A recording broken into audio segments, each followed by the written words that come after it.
Tentunya di zaman sekarang pastinya menikah itu banyak banget yang mereka itu terlalu FOMO. Karena apa?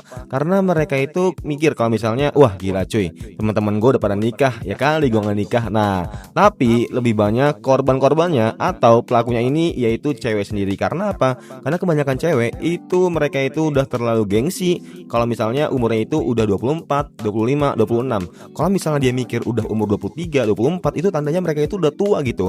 Seakan-akan mereka tuh harus cepat-cepat nikah. Dan kenapa banyak orang atau pasangan muda dan pasutri lah istilahnya ini melakukan penceraian muda, dan pastinya ada 5 alasan yang harus lu tahu. Hello guys, welcome in Bang Ari Jonong. Jadi kali ini aku mau sharing kalian ada 5 alasan kenapa banyaknya penyebab penceraian yang ada di Indonesia ini, terutama karena FOMO menikah. Tentunya lu bisa lihat lah di TikTok, di Instagram, banyaklah trending atau nggak video-video yang dimana mengajak kalian untuk menikah muda.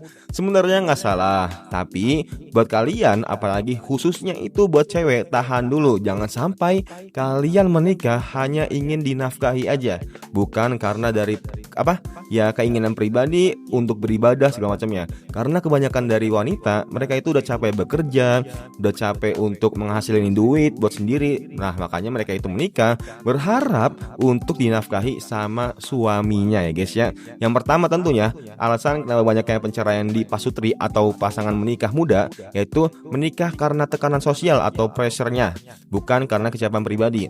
Makanya penting buat teman-teman di sini yang menikah itu bukan sekedar buat FOMO aja, bukan karena setiap kalian itu udah pada nikah dan kalian mau cepat-cepat buat nikah. Jangan, kalian harus mempersiapkan dari emosi kalian, karakter kalian, dan yang paling penting ekonomi. Karena walaupun lu semapan-mapan lu sebelum nikah, itu pastinya ketika lu menikah ada aja gitu goncangan, cobaan ekonomi segala macam. Nah, inilah pentingnya pasangan kalian sesabar apa dan sesetia apa pasangan kalian itu untuk bersama kalian suatu saat nanti. Yang kedua tentunya salah memilih pasangan. Nah, ini bahaya bagus ya. Banyak dari pasangan muda mereka cuma mau enaknya dong di awal, tapi ketika udah 3 bulan, 4 bulan, 5 bulan, mereka merasa bosan karena ya mereka having sex terus gitu. Setiap bulannya, setiap minggunya, sampai dia bosan, ya udah. Nah, inilah kenapa banyak yang salah pasangan dan banyak yang mencerai di antara pernikahan umurnya itu 3 sampai 6 bulan. Ya mungkin teman-teman lu adalah karena apa? Karena mereka itu salah pasangan. Mereka itu nggak memahami pasangannya sebelum menikah guys ya. Ya hitung-hitung karena mungkin udah tanam saham duluan, ya udah hasilnya ya kurang baik lah.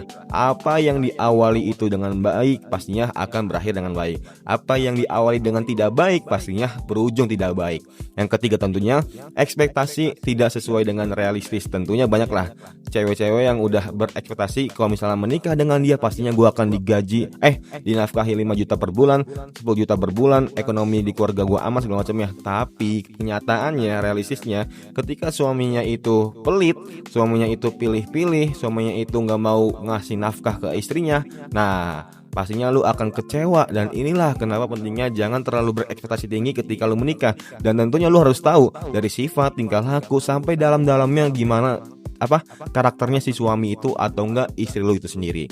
Yang keempat tentunya kurangnya kesiapan finansial dan juga tanggung jawab. Nah, ini penting guys ya. Makanya kenapa ya orang-orang tuh mematokinya buat laki-laki itu umur 25 dan cowok itu umur 20 dan cewek itu umur 22. Karena ya dari segi karakternya, tanggung jawab, egoisnya, pokoknya hubungan emosionalnya juga itu udah benar-benar lumayan lah dibandingkan sebelum-sebelumnya. Karena dari mereka itu banyak yang masih mau having fun sendiri, masih mau apa-apa kemana-mana sendiri segala macamnya. Dan selesaikanlah masalah dan juga kebahagiaan kalian sendiri.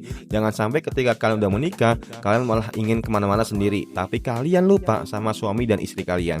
Yang terakhir tentunya tidak punya hubungan yang luas atau hubungan yang kuat. Karena apa? Karena dari pondasinya aja kalian itu udah lemah. Dari jarang komunikasi, ada yang berbohong, nggak saling terbuka segala macamnya, dan banyak banget yang ditutupi. Dan inilah salah satu penyebab yang kalian tanpa rasakan. Mungkin nanti suatu kalian rasakan kalau misalnya kalian nggak adanya komunikasi, nggak adanya rasa keterbukaan sama sekali. Nah, ini udah tanda-tanda nih kalian itu akan mencerai ya cuy. Nah, kira-kira menurut kalian gimana? Apa yang kurang dan apa yang kalian gak setuju? Coba tulis di kolom komentar. Semoga bermanfaat and see you next time. Bye.